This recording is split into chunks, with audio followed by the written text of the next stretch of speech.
अन्याय हो गया, उनको इंसाफ, हमको समाज या जो है समाज, मुखिया, सरपंच, दुनिया संसार जो है सो हमको अन्याय के समाधान चाहिए। तो आप क्या चाहती है सरकार से, व्यवस्था से? हम लोग न्याय चाहते हैं। 3 दिन से लाश पड़ा हुआ था, लेकिन कोई भी मीडिया वाला या कोई थाना पुलिस कोई नहीं आया।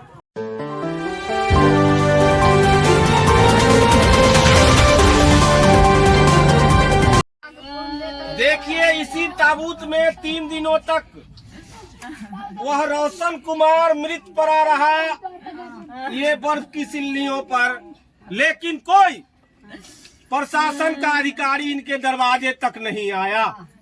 जबकि जो जिस गाड़ी से एक्सीडेंट हुआ वो गाड़ी प्रशासन ने कलेक्ट कर ली, और प्रशासन को मालूम भी है कि 3 लोगों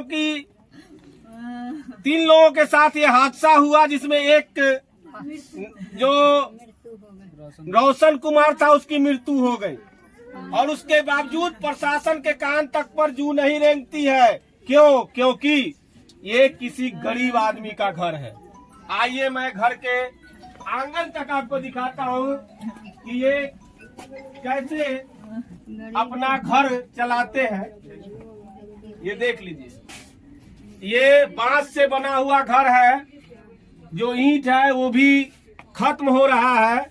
गरीब आदमी आखिर बच्चे को किस परिस्थिति में पालते होंगे, और पाला 14 सालों तक, और एकाएक वो बच्चा इन्हें छोड़कर चला गया प्रशासन की लापरवाही से। ये देखिए, राजेश कुमार के तो ये है उनका घर।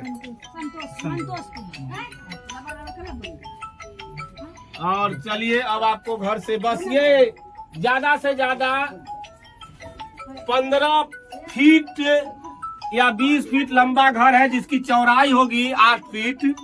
और इस छोटे से मकान में अपने बच्चों को पालती है उनकी माँ। पिता बम्बई में कहीं मजदूरी करके 2 पैसा कमाते हैं और अपने घर भेजते हैं। उस लाचार माँ को अब कौन देखेगा? आखिर कैसे होगा, क्या होगा? आज तक आप खुद देखिए कि एक गरीब आदमी के जीवन में जब तक जीवन चलता है वहां तक तो ठीक है, लेकिन अगर किसी तरह की विपत्ति जब आ जाती है तो शासन प्रशासन अपने कान में रुई डालकर सो जाता है। कोई उनकी सुनता नहीं है। लेकिन अगर कोई गरीब अगर कहीं रोड पे बिना लाइसेंस का बच्चा गाड़ी लेकर निकल जाए या उसकी परमिट फेल हो, तो वही प्रशासन सबसे पहले उसी को रोक के और 600 का चालान भरवाता है। ये कैसे चलेगा? ये कैसे चलेगा शासन व्यवस्था? बोलिए माता जी। पैसा वाला रही थी तो कितना प्रशासन आई न पैसा फेंकती रहता। गरीब हथी कोई लायक न हथी तो कोई पूछे वाला न है, कोई दूरा पर न आवे वाला है। 4 दिन पोता पड़ल रहल मरल, लेकिन कोई प्रशासन न आयल देखे कि कैसे मर गए, कैसे ओकरा की होता है। कोई ना दे, निर्दया हो गए, फरार है, चालक भी फरार हो गए। कैसे हमार सके जिंदगी जताई। हमार बोला ना हम सब बोल लिए, बोल तो दीदी बोला। हम लोग तो यही कहते हैं, जो गरीब है, गरीब परिवार से है, कुछ जो है सरकार के अगर कान तक जाए तो कुछ मदद कर दी, यही हम लोग से शुक्रिया है। तो ये बात आई सामने कि अब जाने वाला चला गया, लेकिन उसके पीछे जो छूट गए हैं उनकी क्या हालत होगी। इसलिए सरकार से यह अपील करती है यहाँ की पूरे गांव की जनता कि कम से कम उन्हें मुआवजे के तौर पर कुछ न कुछ राशि दी जाए, ताकि उनके माँ बाप को थोड़ा अपना जिंदगी जीने में भरोसा हो जाएगा। क्योंकि जो पेड़ उन्होंने लगाया था वो पेड़ कट चुका है, अब वो फल देगा कैसे? जो पेड़ ही सूख चुका है। तो कहना यही है आप तक से कि आप सभी जितने भी पदाधिकारी हैं और जितने भी मीडिया भाई बंधु हैं, सब लोग इस न्यूज को इतना फैलाइए ताकि ये बात जो है ना पूरे हिंदुस्तान में फैल जाए और इन्हें न्याय 10 दिनों के अंदर मिले। जब 10वीं तक इनको न्याय मिल जाना चाहिए। जरूरी एकदम बहुत जरूरी है, तो बहुत जरूरी है। हम लोग यही आवेदन करते हैं जो सरकार इस चीज पर जो ध्यान दे और जो है कि इनको कुछ न कुछ मुआवजा दे। अंत्येष्टि के लिए लोग ले जा रहे हैं, प्रशासन के कान तक पर जू नहीं रेंग पा रही है। अभी तक केस रजिस्टर नहीं हो पाया है। जो FIR हुआ था, ये पूरी घटना जो है ये संदिग्ध अवस्था में जाती हुई दिख रही है, क्योंकि जो ये बच्चा है यह इसकी उम्र मात्र 14 साल है और जिस गाड़ी से इसका एक्सीडेंट हुआ वो गैस एजेंसी की गाड़ी थी और गाड़ी अभी थाने में है, लेकिन कोई भी न तो पदाधिकारी या अधिकारी के तरफ से कोई आश्वासन मिला, यहाँ तक कि केस रजिस्टर्ड भी आज तक नहीं हो पाया है। इन्वेस्टिगेशन तो दूर है लेकिन केस रजिस्टर्ड नहीं हो पाया है। ये घटना ऐसी घटना है जो आपके रोंगटे खड़े कर देगी, प्रशासन के पोल खोलेगी कि आखिर बिहार की प्रशासन करती क्या है, आखिर बिहार की प्रशासन सोचती क्या है, उसका काम क्या है। गरीब लाचार बेबस लोग आखिर किस सरकार से गुहार लगाए, किस प्रशासन से गुहार लगाए।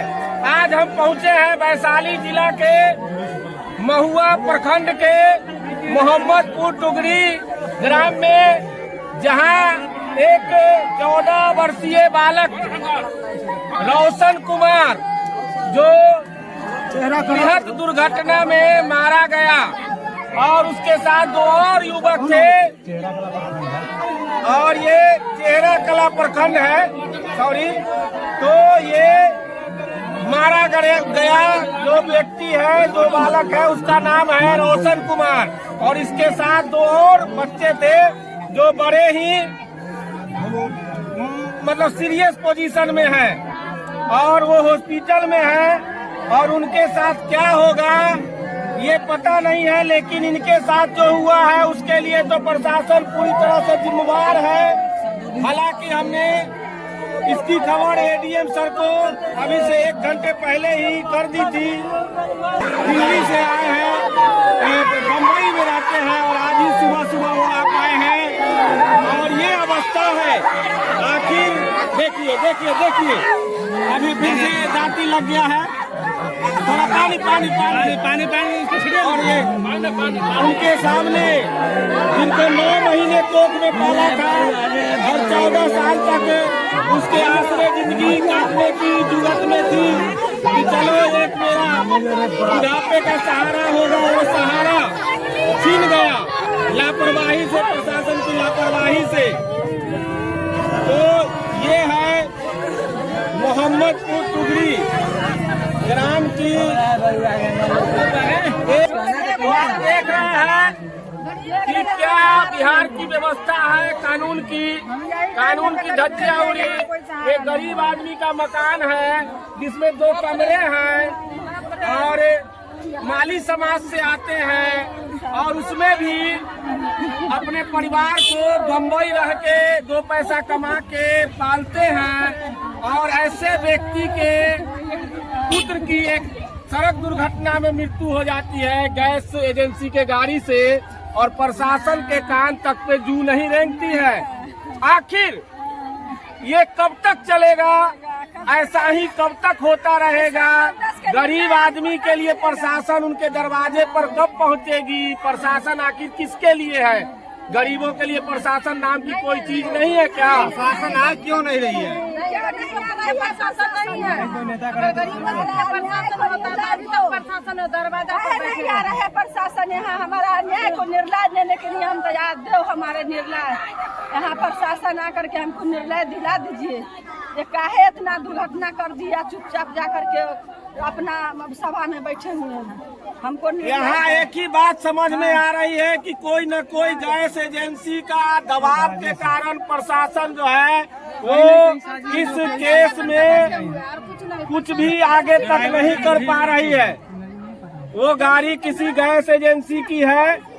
अब हम ये भी पता लगाएंगे कि किस गैस एजेंसी की गाड़ी है। आयुष्मान हाँ हाँ गैस एजेंसी उसके मालिक का नाम विनोद राय। ये विनोद राय का गैस एजेंसी है, जिनका महुआ में मकान है। उन्हीं का वो गाड़ी से ऐसी दुर्घटना हुई है।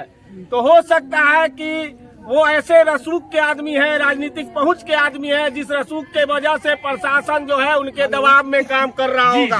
लेकिन अगर प्रशासन दबाव में काम करने लगेगा तो ये गरीब जनता किसके भरोसे जिएगी? कोई न्याय नहीं है, प्रशासन ने न्याय हट दिया। न्याय को न्याय हमको दीजिए। न्याय मिलना ही संभव नहीं है। काहे नहीं मिलेगा न्याय? हम लोग कमजोर पार्टी है, कमजोर आदमी है, हम लोग गरीब आदमी इसके सताया जा रहा है। इसके वजह से हम लोग के लिए प्रशासन कानून कहाँ सोया हुआ है इसका हम लोग को पता ही नहीं चल रहा है। राजनीतिक वाले के लिए सबसे पहले काम आगे आप होता है। क्या स्टेप लेंगे इस पर? कुछ मुआवजा वगैरह की बात हुई? अभी तो कोई हम यहाँ तो कुछ हुआ ही नहीं। जब हम लोग थाने पर गए, थाने पर कोई कार्रवाई सुनाई नहीं। 3 दिन हो गया, 3 दिन के अंदर में अभी तक पुलिस प्रशासन तक नहीं आया। न चिट्ठी न कोई संदेश, जाने वो कौन सा देश जहाँ तुम चले गए। आखिर जो माँ अपने बच्चे को 9 महीने कोख में पालती है और 14 साल तक रोटी नमक सब्जी जो भी जुड़ता है, आधा रोटी कम खाकर भी अपने बच्चे को सही ढंग से पालती है ताकि उसके बुढ़ापे का लाठी वही बनेगा। वो बच्चा जब उसके सामने सैया पर पड़ा रहता है, उसके दिल पर क्या गुजरती होगी? प्रशासन को समझना चाहिए, जो बाबू है उनको समझना चाहिए और इस सरकार को समझना चाहिए कि कम से कम व्यवस्था को ऊपर से नीचे तक दुरुस्त किया जाए। ये व्यवस्था में कहीं न कहीं चोरी है, कहीं न कहीं लोच है, कहीं न कहीं छेद है। 3 रोज से लाश जो दरवाजा पर पड़े हुए थे, तो अभी तक प्रशासन आया पूछने के लिए एक बार जहाँ क्या बात है, कैसी ये घटना है? किसी को पूछने के लिए आया एक बार प्रशासन? मुखिया जी आए थे? मुखिया जी आए थे सर। तो मुखिया जी प्रशासन के पास गए हैं? उनको क्या बोला गया? कोई आश्वासन नहीं मिल रहा है। अभी FIR लिया है, अब लिया है, अभी लिया है। मुखिया जी का कोई वैल्यू नहीं, कोई वैल्यू नहीं किया है। अगर यही नेता का रहता था। बात वही है कि जो गैस एजेंसी के मालिक हैं वो पॉलिटिकल रसूख वाले व्यक्ति हैं। उनके रसूख के आगे पंचायत के मुखिया का भी नहीं चलेगा, ये समझ में आ रहा है। और जहां राजनीतिक रसूख होगा वहां पर गरीब इसी तरह से चींटी के भांति मरते रहेंगे। तो आखिर इस सरकार का क्या काम है, इस प्रशासन का क्या काम है? बेकार में प्रशासन और सरकार सिर्फ गरीबों को दबाने के लिए बनी है का? वही बात है। आइए, ये जो प्रशासन है और सरकार है, गरीबों को दबाने के लिए बनी? दबाने के लिए बनवे दिया है हमारे यहाँ सरकार प्रशासन ने। तो न्याय के वैल्यू उस दिया। ये जो 2 बच्चा जो है जहाँ वो जिसका एक्सीडेंट हुआ है, उनका घर किधर है? बगल में है विनोद पासवान। नहीं, ये नहीं, वो उधर है। और विनोद पासवान से पुत्र है, सतिंदर पासवान से पुत्र। चलिए इनके घर में आते हैं। नहीं, जो रोशन कुमार का ये हुआ। और थाना पुलिस नहीं आया, अब तो जो हो गया, आगे के लिए क्या है आपका मांग? हमको न्याय चाहिए और कुछ नहीं। न्याय तो चाहिए। आपका 14 साल का भाई है ना? अन्याय के हमको चाहिए, अन्याय के हमको कुछ इंसाफ चाहिए। हम अन्याय के इंसाफ चाहते हैं। हम यही बात यही समझ में आती है कि जो हो गया उसके लिए हमें न्याय चाहिए। आखिर वो दुर्घटना कैसे हुई उसकी जांच हो, और जो हमारा पुत्र या हमारे गांव का जो सदस्य था वो चला गया हमको छोड़ के, आखिर उस पर भी उसके माँ बाप का भरोसा था, समाज का भरोसा था। तो वो जो चला गया उसके एवज में हमें क्या मिलेगा, इसकी भी व्यवस्था सरकार करे। जो पेड़ आइए। रोपते हैं वो फल लगाने के लिए, खाने के लिए। कैसे हुआ बोलो? धीरे से बेटा, धीरे से बोलो। अंकल मेरे भाई को ठोक के ले गया था। आराम कौन ले गया? राजेश कुमार, अमोद कुमार, धीरज कुमार, मंतोष कुमार, चारों ले गया था मेरे भाई के। 2 रुपया के लालच में हमको भाई के स्कूल था, राष्ट्रीय स्कूल से आया था, ले गया था। अंकल बहुत तरफ हमको भाई के छोड़ के चल गया था, सिलेंडर दे पर गिरा था, छोड़ के चल गया सब।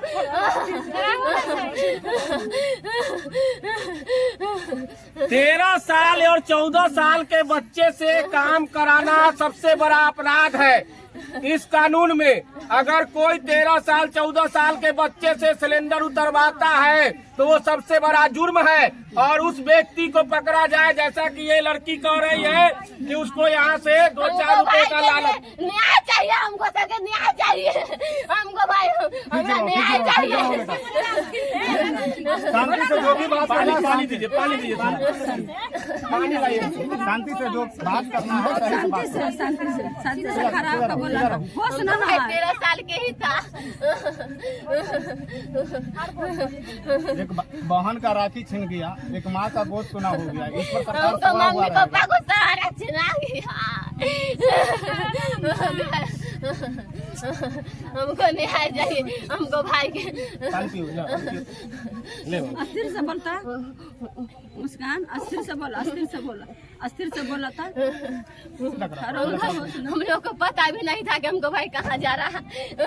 हमको भाई बोला था कि हम नहीं जाएंगे, दीदी मारेगी, मम्मी मारेंगी। पढ़ने का समय हो गया था उसको, फिर भी बोला कि नहीं नहीं, हम सबको कह देंगे कि नहीं, लेकिन नहीं मारने के लिए। आप यहीं के रहने वाले हैं? कहीं जो बच्चा था ये किस टाइम में यहाँ से निकल गया? चलो बाबू। 1 बजे।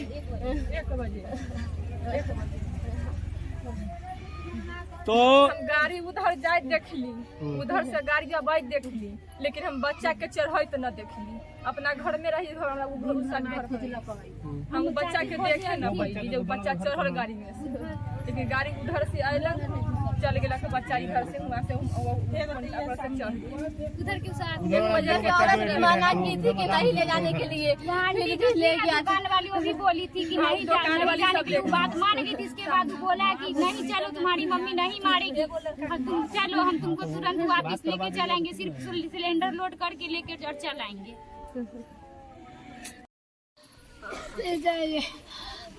बेटा चढ़ गेलक, सब उठा के ले गेलक, 10 रुपया जब चल हमरो न कहलक, मम्मी से समझ ले चल रहो। हमरा कहबो न कहलक, लड़का गिर गेलक, बोनो न कहलक कि हाँ तोर बेटा के ले जा, चुप ले गेला। और मैं बकरा जाने न देला, सब ले लड़का के हमरा मार देलक। लड़का में मम्मी करा दे हॉस्पिटल में एडमिट करा देता रहता। बाबू हम जीता ही रहो, 1 घंटा मुड़िया कटैत रहा। ओ बाबू हमर गदी के लड़का छिना गेलक त बाबू कहत रहा कि मम्मी हमरा मारत, हम न जाबे, हमर दीदी मार, चल न मजा पिया बाबा। पैसा के ले गए, 20 रुपया पर ले गए। बाप रे बेटा हो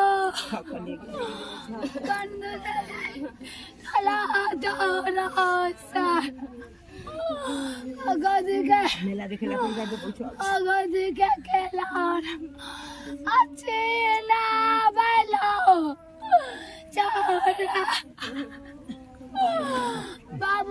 तो बात यही समझ में आती है कि एक माँ की गोद सुनी हुई वो दुर्घटना नहीं, बल्कि वो एक बहुत बड़ा कानून के खिलाफ काम हुआ।